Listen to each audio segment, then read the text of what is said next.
Welcome friends, welcome to Niranjan home kitchen. நாம் இன்றைக்கி chicken குழம்பு செய்கிறது எப்படின்னு பார்க்க போகிறோம். இது இட்லி சாதத்துக்கு ரெண்டுக்குமே வச்சு சாப்பிட்ற மாதிரி இது ஒரு ரெசிபி. இட்லிக்கு காலையில் நீங்கள் தொட்டுக்கலாம், மதிய லஞ்சுக்கும் இந்த குழம்பை நீங்கள் யூஸ் படுத்திக்கலாம். அதுக்கு நான் சிக்கன் ஒரு 1/2 கிலோ எடுத்து சுத்தப்படுத்தி எடுத்து வச்சுருக்கிறேன். இப்போ இந்த குழம்புக்கு தேவையான மசாலாவை ரெடி பண்ணிக்கலாம். வர மல்லி ஒரு 2 டீஸ்பூன் அளவுக்கு எடுத்துக்கோங்க.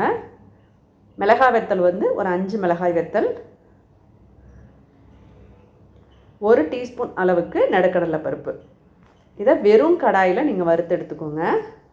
இப்போ சீக்கிரமாக வறுப்பட்டுரும். அது கூட ஒரு துண்டு இஞ்சி, ஒரு 5 பூண்டு எடுத்திருக்கேன். இப்படி சேர்க்க முடியாதவங்க ஒரே ஒரு பெரிய டீஸ்பூனில் 1 டீஸ்பூன் இஞ்சி பூண்டு பேஸ்ட் கூட நீங்கள் சேர்த்துக்கலாம். இப்போ 1 டீஸ்பூன் நல்லெண்ணெய் விட்டுட்டு 1 டீஸ்பூன் சீரகம், 1 டீஸ்பூன் மிளகு, 1 டீஸ்பூன் சோம்பு எண்ணெய் ஊற்றுனதுக்கப்புறமா இதை நல்லா வறுத்து விட்டுக்கோங்க. அடுப்பை நீங்கள் மீடியம் ஃப்ளேம்லேயே வச்சு வருங்க, இப்போ தான் கருகாமல் இருக்கும். இப்போ அது கூட நம்ம ஒரு 10 சின்ன வெங்காயத்தை சேர்த்துக்கிறோம். வெங்காயம் நல்லா அந்த பச்சை வாசனை போகிற அளவுக்கு நல்லா வதக்கி எடுத்துக்கோங்க.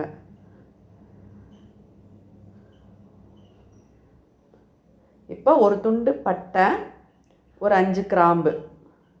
இப்போ நான் சொன்ன அளவுகள் எல்லாமே 1/2 கிலோ சிக்கனுக்கு ஏற்ற அளவு தான். இதை நல்லா வதங்கிருச்சு.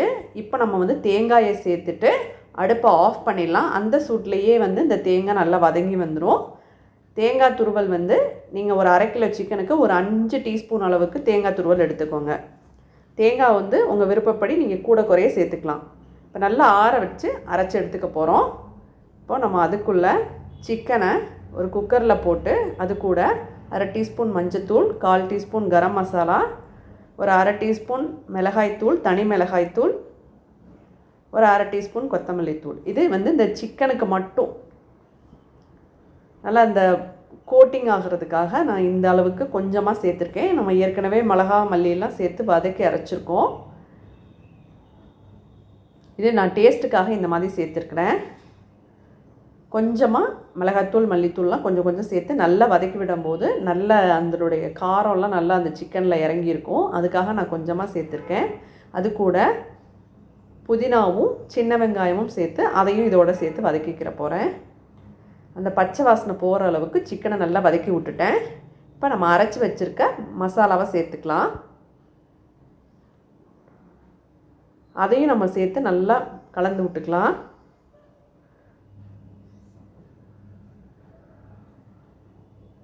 இப்போ அந்த சிக்கன் வேகிற அளவு தண்ணியை நம்ம சேர்த்துக்க போகிறோம். இப்போ ஜார் கழுவின தண்ணி, குழம்புக்கு உங்களுக்கு எவ்வளோ தேவையோ அந்த அளவுக்கு தண்ணி சேர்த்து நல்லா கலந்து விட்டுக்கோங்க. நல்ல ஒரு கொதி வந்துருச்சு. நம்ம இப்போ ஒரு 2 டீஸ்பூன் அளவுக்கு நல்லெண்ணெய் சேர்த்துக்கோங்க. நான் இது கூட உப்பு, இதுக்கு தேவையான அளவுக்கு உப்பு சேர்த்துட்டேன். உப்பு சேர்த்து ஒரு மூடி போட்டு ஒரு 3 விசில் பக்கம் வச்சு எடுத்துக்கோங்க. நல்லா வெந்து எண்ணெயெல்லாம் நல்லா பிரிஞ்சு வந்துருச்சு பாருங்கள்.